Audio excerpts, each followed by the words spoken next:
Hermelaan Abrishiin hatte yoo yaa harka fuunee hordoftoonni gurree tuubii jalatti argamtan hundumti keessan akkam jirtu nagaa keessanii anis nagaa koodhaa galata waaqayyoo like subscribe godhaa yaada qabdan commenti barreessaa abba barbaadanii waqqasaa yoo barbaadan ana waqqasaa yoo barbaadan ruutii hermi nama barbaadan commentiin bal'aadha jechuudha manni kun isiniif banaadha jechuudha yaada barbaadan kaa yaada keessan nan hordofaa nan ilaalaa jechuudha kanatti aansuudhaan viidiyoon guyyaa kaleessaa obbo Abrish sheerii godhe Abrish nagaasaadha ibeeyyuun qabu inni kubsannee jechuudha anis dubbachaan ture kana dura namni dhaga'uun dhabe malee Abrish nagaasaa Abrish shawaa hojjechaa jira Abrish diraamaa hojjechaa jira dhugaa rabbii viidiyoo mucaan intalli warri soddaa gadhiiste tokko jirti jechuudha utuu hermeelaanii manaatii baatee makiina Abrish keessa galtu kaameeraan qacamma go'eenii jechuudha dhugaa rabbii kana inna wanti kun diraamaa jechuudha maan nu gasheenu diraamaa haa ta'u iyyuu malee nuti akkuma isaa fidanitti irratti ilaalle irratti komentii kennina namni danda'uun barreessaa namni hin dandeenye immoo kunoo akka koo kana sagaleedhaan irraa gashaa jechuudha nu maal nu galche haa hojjetan malee viidiyoo dhugaa rabbii inna garummoo viidiyoon guyyaa kaleessaa gadhiifame mucaa yuutuubarii haaraa banatee jechuudha mana isaatti kan gadhiifame viidiyoon kun Abrish badee akka har'aa achi immoo bor guyyaa lammaffaarratti kan hojjetame viidiyoon kun jechuudha amma immoo Abrish gara ruutaatti deebi'uunsaayyuu kunoo torbee lama guutee jira mitiire so viidiyoon kun kanarraa miti kan turedha jechuudha viidiyoon kaleessa hermiin gadhiiste rifeensi ishee dabbasaa warra hindiidhaan aattee jechuudha ifa manaa waanii wiggiin jaalla'u kanaaf innaa mataa ishee quxuxurii wiggiidhaan aatteetudha jechuudha innaa kanaaf iyyuu viidiyoon kun kan ture sakoondii sana gidduutti ganama quxuxuriidhaa galgalammoo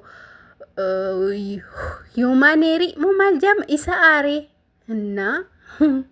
kanaaf viidiyoon kun kan ture uummanni garuu irratti naqaanii amma kanatti jechuudha dhugaa rabbii kanaa naqaa uummata ijoolleen ikkoo diraamaa hojjechaa jirti shawaa hojjechaa jirti ijoolleen innaa Abrishin nukkubsannee nagaa masaa jechuudha beekaa jazzabeetu jechuudha rabbi isaa faa'isu malee beekaa jazzabeetudha dhugaa rabbii ay birrii hordoftoota keenya waanuma fe'eef iyyuu guyyaa har'aa immoo waan isaanitti dhufanii hin beeknu garuu immoo Abrish gara hermiitti deebi'eera kan jedhamu sobadha dhugaa rabbiin deebine maaliif yoo jettanii mucayyoon har'a ganama kaleessa ganama isaa viidiyoo hojjetteetti eenyu faana eeffaa faana eeffaanii ishee faana viidiyoo mana isheetti gadhiisee ture galgala immoo viidiyoon kun gadhiifamee jechuudha kanaaf viidiyoon kun kan turedha ani kanan jedhu waan biraa hin qabu garuu immoo viidiyoo mana daaniitti gadhiifamee jira mana daaniitti kan gadhiifame viidiyoo sana keessatti Abrish ciqiciqii hin barbaadu jedhee dhaabbatanii yeroo akkasii haasaa jiranii mataasaa waan dadhabeef haadha manaasaa ruutti aangotutee deeme jechuudha kaameeraan utuu jiru gidduutti kutee deeme jechuudha ciqiciqiin jibbee jedheetu so kana jechuuni Abrish nagaasaadha ibeeyyuun qabu jechuudha beekamadha malee kan inni jazzabe maybe ruutti wajjiniin galgala viidiyoo ariifiidhaan dhufuu danda'u maybe viidiyoo ariifisaadhaan mana ruutti yookiin immoo mana Abrishitti dhufuu danda'u jechuudha yooyin immoo buzee deeb jedhanii akkuma kanarraa ciqiciqiyaanis dhufuu danda'u warran beekamu jechuudha guyyaa tokko hojjetu guyyaa tokko gidduu oolu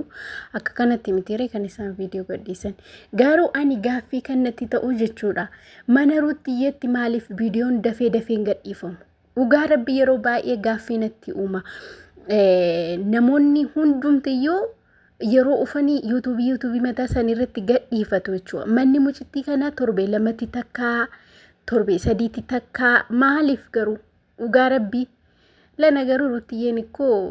si gibgibii miti dhugaa rabbii kana waan akkas viidiyoo minaaminiif gibgib hin jettu yaani wuddi yaani qoonjoo liji inna akkana siniin jedha hordoftoota kiyya garuu mana isheetu viidiyoo daftee gadhiistee das nama ja'a ture jechuudha dammoo kuma 300 galtee jirti subscribe kuba ibsadii galtee jirti jechuudha Ruutiyyeen. Asmarraan congratulation baga gammadde Ruutiyyee.